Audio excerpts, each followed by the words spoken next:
A'udzubillahi minasyaitonirrajim. Bismillahirrahmanirrahim. Assalamualaikum warahmatullahi wabarakatuh. Waalaikumsalam warahmatullahi wabarakatuh. Jamaah, oh jamaah, Alhamdulillah. Alhamdulillahirabbil alamin. Allahumma sholli ala sayidina Muhammad wa ala ali sayidina Muhammad. Jamaah Islami Tinda yang dirahmati Allah, Masya Allah ya, setiap manusia itu pasti berharap hidupnya itu selalu dilimpahkan rezeki oleh Allah Subhanahu wa Ta'ala. Hidup dalam berkecukupan, apapun yang diinginkan bisa dia beli. Ini Masya Allah luar biasa pasti. Tapi berbagai macam cara udah dilakukan nih. Orang ada yang bilang saya udah ngelakuin ini, udah doa ini, doa itu. Tapi rezeki itu kayaknya masih jauh aja dari saya. Kenapa ya? Nah hari ini kita bahas, mudah-mudahan bisa menjadi pintu rezeki buat kita semuanya. Kita akan membahas tentang tema nyari rezeki kok makin susah ya Allah. Nah ini kayak semacam pertanyaan dari dalam hati kecil kita nih sebenarnya. Pertanyaan atau ngeluh tuh? Enggak, pertanyaan. Pertanyaan, jangan ngeluh. Kita enggak boleh ngeluh Ustaz. Iya, Masya Allah.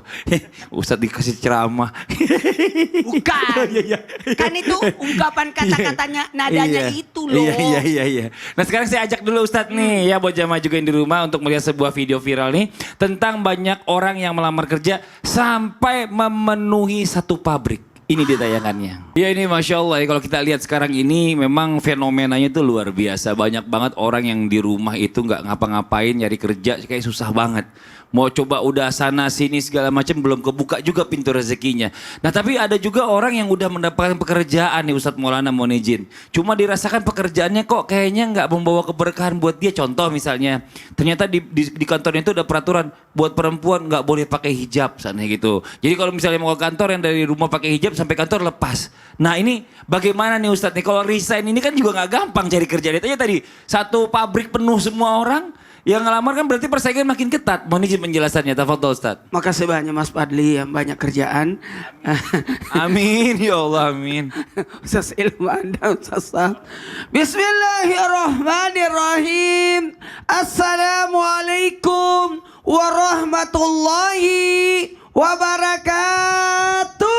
Waalaikumsalam warahmatullahi wabarakatuh.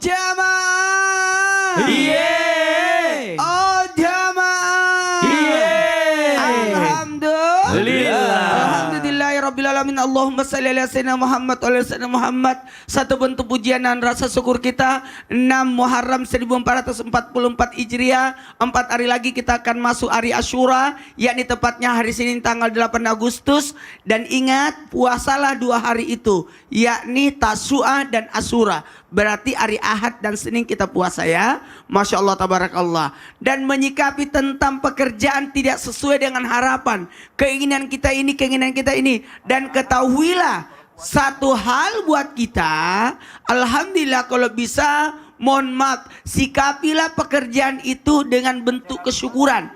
Syukuran itu maksudnya apa? Mensyukuri atas apapun hasil. Sekali lagi, mensyukuri atas apapun hasil.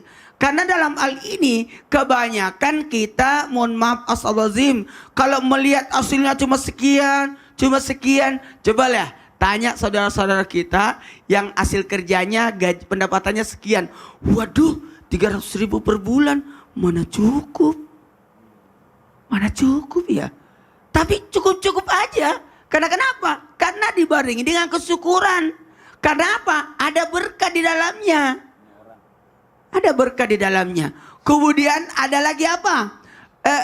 Kesabaran. Karena kenapa? Setiap pekerjaan pasti ada risikonya. Pasti ada maaf ya, saya katakan bahaya atau apapun. Itu pasti ada.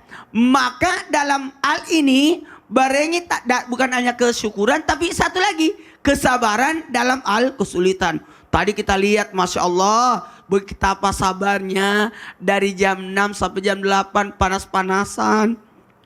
Yang empitan lari-lari karena mau ke depan. Itu bahagian daripada bentuk kesabaran. Maka bersabarlah.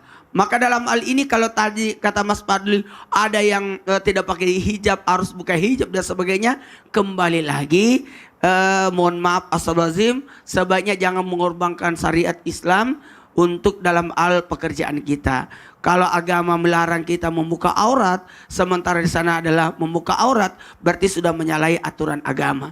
Maka sama juga, kalau kita ada tempat kerja gajinya besar, tapi dilarang sholat, aduh PR juga itu.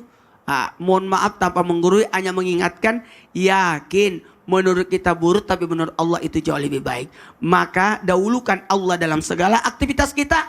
Jadikan pekerjaan itu lahan ibadah buat kita, bukan lahan untuk membuat maksiat. Justru dalam hal ini kita mencari mohon maaf pundi-pundi, tapi justru kita menyiapkan pundi kita di neraka. Maka ada namanya proses, ikuti prosesnya. Mohon maaf, disinilah ada namanya usaha dengan bentuk kenyamanan. 1, 2, 3, kenyamanan. Maka merasakanlah kenyamanan dalam pekerjaan, insya Allah akan mudah semuanya. Masya Allah, jadi intinya kerja juga harus nggak bisa meranggar syariat Islam Nggak ya. boleh. Di tempat yang mungkin jual khamar Aduh, ya. jangan. Ada Nauzubillah min dzalik. pekerjaan, ada Iya. pekerjaan banyak gajinya. Tapi apa? Jualan khamar. Membahayakan nyawa. Oh, nauzubillah. Disuruh sikat giginya singa. Oh ya Allah. Mau nggak? Enggak, Ustadz aja. Makasih banyak Ustadz Maulana Jadi penjelasannya. jangan membahayakan Iya. jiwa, jangan membahayakan nyawa kita, jangan melanggar syariat. Masya Allah. Terima kasih banyak Ustadz Maulana. Nah sekarang kita lanjut lagi nih buat jamaah Islami Tinda yang dirahmati Allah. Ini Masya Allah ya. Kalau bisa nih dalam Islam ini kan dianjurkan katanya mencari pekerjaan yang besar berkahnya. Nah pertanyaannya nih Ustadz Hilman. Kadang kalau kita bicara besar berkahnya sama besar gajinya ini kan beda gitu loh. Sedangkan hidup ini kan butuhnya gaji nih. Gaji bayar ini pakai berkah nggak bisa, biasanya pakai gaji. Nah ini bagaimana penjelasannya? Apa tuh Ustadz Hilman? Baik, Masya Allah, Tabarakallah. Mohon izin Ustadz Maulana, Ustadz Syam, Mas Fadli, dan jamaah Islam itu indah yang dicintai Allah. Bismillahirrahmanirrahim. Assalamualaikum warahmatullahi wabarakatuh. Waalaikumsalam warahmatullahi wabarakatuh. Alhamdulillahi rabbil alamin. Allahumma salli ala sayyidina wa syafi'ina wa maulana Muhammadin sallallahu alaihi wasallam wa ala alihi wa ashabihi ajma'in, amma ba'd. Jamaah Islam itu indah yang dicintai Allah. Bicara tentang pekerjaan itu adalah setiap langkah yang mendatangkan pahala kebaikan. Jadi bekerja itu ibadah. Bekerja itu adalah amal soleh yang tentu saat kita melangkah dalam pekerjaan itu mengundang anugerah besar dari Allah Subhanahu wa taala. Maka dalam bekerja jangan sibuk mencari seberapa besar gajinya, tapi harus cari seberapa besar berkahnya. Apa bedanya? Berkah itu kan bicara tentang bertambahnya kebaikan. 2 indikator. 1, bertambah ketaatan kita kepada Allah. 2, bertambah kebermanfaatan kita dalam kehidupan. Ketenangan, kebahagiaan, kenyamanan, keluarga harmonis, itu berkah. Maka kadang-kadang bahagia itu nggak diukur dengan banyaknya harta. Mohon maaf ya, jangan terlalu sibuk mencari seberapa banyak gajinya, karena sampai kapanpun engkau tidak akan pernah bisa puas dibuatnya. Tapi carilah seberapa besar berkahnya, karena itulah kunci yang paling mendalam dari apa yang bisa kita dapatkan. Hati-hati, bedakan antara gaji dengan rezeki, beda. Gaji ada batasnya, rezeki tidak ada batasnya. Gaji ada tanggal bulannya, rezeki tidak ada tanggal bulannya. Gaji ada slipnya, rezeki tidak ada slipnya. Rizki Allah itu luas. Kadang-kadang yang membuat sempit adalah bagaimana cara pandang kita melihat apa yang Allah berikan kepada kita. Betul, kita harus berusaha dengan keras mendapatkan hasil lebih banyak. Tapi ingat, kalau itu melanggar daripada keberkahan untuk apa? Karena tidak akan pernah mendatangkan ketenangan dalam hati kita.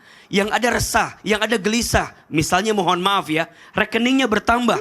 Tapi yang kita ambil yang haram. Yang kita ambil sesuatu yang tidak baik. Untuk apa? Ingat, hidup bukan untuk hidup, tapi hidup untuk yang maha hidup. Mati bukan akhir kehidupan, justru mati itu adalah awal kehidupan yang sebenarnya. Dunia ini bukan tempat tinggal kita, tapi dunia ini tempat meninggal kita. Bekal apa yang akan kita bawa menuju Allah Subhanahu wa taala, itu yang perlu kita hadirkan.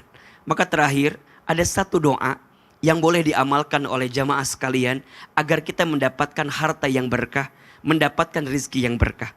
Bismillahirrahmanirrahim. Allahumma kfini bihalalika an haramika wa aghnini bifadlika amman siwaka. Allahumma kfini, ya Allah, cukupkan aku bihalalika dengan yang halal darimu, an haramika, dan jauhkan aku dari yang haram. Catat ini, berarti yang halal pasti cukup, yang haram seberapa banyak pun tidak akan pernah cukup. Wa aghnini, dan kayakan aku bifadlika, dengan karuniamu, amman siwaka, daripada bergantung kepada selainmu. Belajar mencari berkah, jangan sekedar mencari banyak atau besarnya. Karena keberkahanlah yang akan mengantarkan ketenangan dan kebahagiaan. Semoga rizki kita berkah mengantarkan kebahagiaan. Amin ya rabbal alamin. Amin amin ya rabbal alamin. Jadi perbedaannya antara berkah itu dengan banyak itu beda lagi. Gaji banyak, tapi kalau nggak berkah akan kurang terus. Ada aja kok udah gaji banyak banget kayaknya masih habis aja, masih kurang aja. Tapi kalau yang namanya berkah walaupun gajinya mungkin kecil, tapi kok masya Allah kok Masya Allah. setiap bulan cukup. Tadi kata Betul. Maulana walaupun 300.000 kelihatannya, tapi anaknya 5, hidup semua tuh sampai gede gitu ya. Ini masya Allah emang orang-orangnya yang penuh dengan rasa syukur dengan Allah Subhanahu Wa Taala nih memang hebat masya Allah. Nah sekarang kita lanjutkan lagi nih buat jamaah Islam itu yang ada di rumah. Jamaah. Nah kita nih katanya suka ngeluh ya, sulit mencari rezeki. Ternyata Nabi pun pernah ya sulit mencari rezeki. Itu kalau nggak salah cerita Nabi Musa bener ya. Betul. Pertanyaannya Ustadz Syam, udah Nabi kan, udah Nabi bukan manusia biasa ini maksudnya kan. Nabi kan spesial. Tapi kenapa kau masih sulit cari rezeki? Mohon izin penjelasannya bagaimana nih? Saya agak sedikit confused nih ya. Tapi guruku Ustaz Hilman, Ustaz Maulana, Mas Fadli, serta guru-guru kami yang dimuliakan Allah Subhanahu wa taala. Alhamdulillahi rabbil alamin, wassalatu wassalamu ala asyrafil anbiya'i wal mursalin. Sayyidina Muhammadin wa ala alihi wa sahbihi ajma'in. Asbahna wa asbahal mulku lillahi rabbil alamin.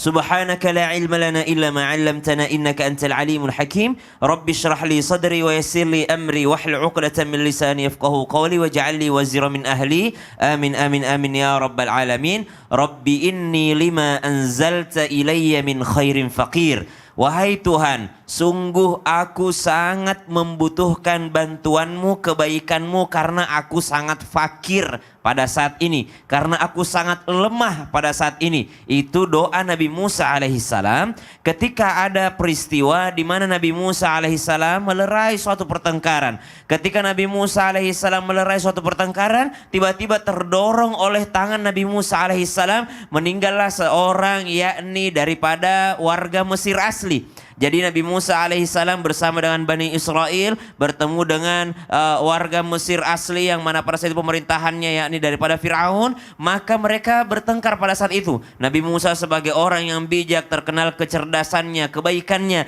melerai pertengkaran ini. Tiba-tiba karena yang satu ngotot ngedorong tangan Nabi Musa, terdorong oleh tangan Nabi Musa alaihissalam, tidak ditinju, tidak dipukul, terdorong oleh tangan Nabi Musa alaihissalam, tiba-tiba meninggal dunia. Entah Nabi Musa pada saat itu memang diberikan ujian dari Allah Subhanahu wa taala atau memang tangan yang kuat.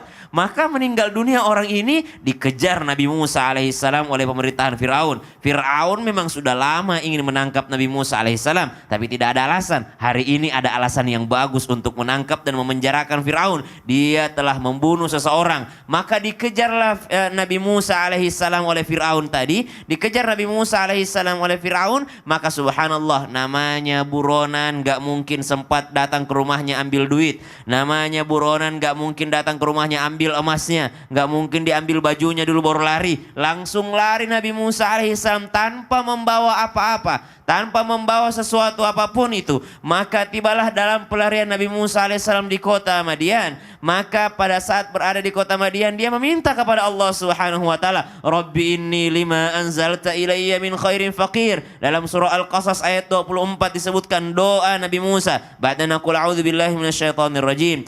Fasaqalahuma thumma ثم تولى إلى الظل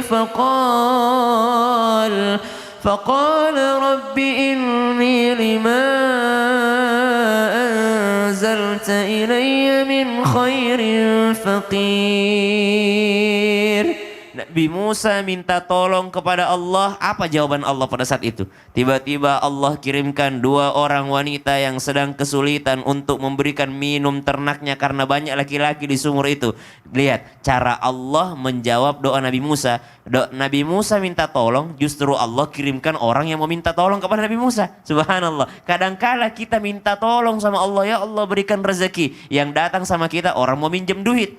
Allah mau ngetes kita. Nih orang kalau ada rezekinya mau bantuin orang nggak? Nih orang kalau udah ada rezekinya dia bakal pelit atau enggak nih? Allah ngetes. Jadi jangan sampai kita minta sama Allah rezeki, Allah ternyata kirimkan ujian bagi kita. Itu berarti pengetesan dari doa kita. Lah lihat Nabi Musa setelah menolong 2 orang wanita ini, ternyata Allah berikan ganti yang luar biasa. Allah berikan kepada Nabi Musa alaihissalam pernikahan yang luar biasa dengan wanita yang dibantunya tadi. Lalu pernikahan tersebut mendapatkan yakni mertua yang luar biasa, yaitu Nabi Syuaib alaihissalam. Bukan hanya baik akhlak, bukan juga nabi, tapi juga orang kaya raya yang mempekerjakan Nabi Musa alaihissalam. Maka seorang nabi saja Allah uji rezekinya. Kenapa? Karena Allah sebutkan siratal ladzina an'amta alaihim, jalan tentang orang yang engkau beri nikmat. Jadi kadang-kala orang masih hidup kita bilang nikmat banget ya, nikmat banget ya. Padahal nikmat itu diukur kalau orang itu sudah meninggal dunia. Walaupun susah rezekinya tetap disebut orang yang diberi nikmat oleh Allah Subhanahu wa taala. Wallahu taala a'lam. Masya Allah, Ustadz Syam, di mana ya? Gimana ya? Oh sih? Di mana ya? Terakhir taruh di mana? Di mana sih? Terakhir taruh di mana? Aduh, ini sulit Ustadz, sulit banget Ustadz pokoknya. Aku mau bantuin, sulit bagaimana? Pokoknya ngomong saja, aku sebagai sahabatmu akan membantumu. Sini aku kasih tahu. Apa tuh? Sulit kalau dibahas sekarang. Hah? Gimana kalau kita bahas setelah yang satu ini? Tetap di Islam itu indah. Jemaah.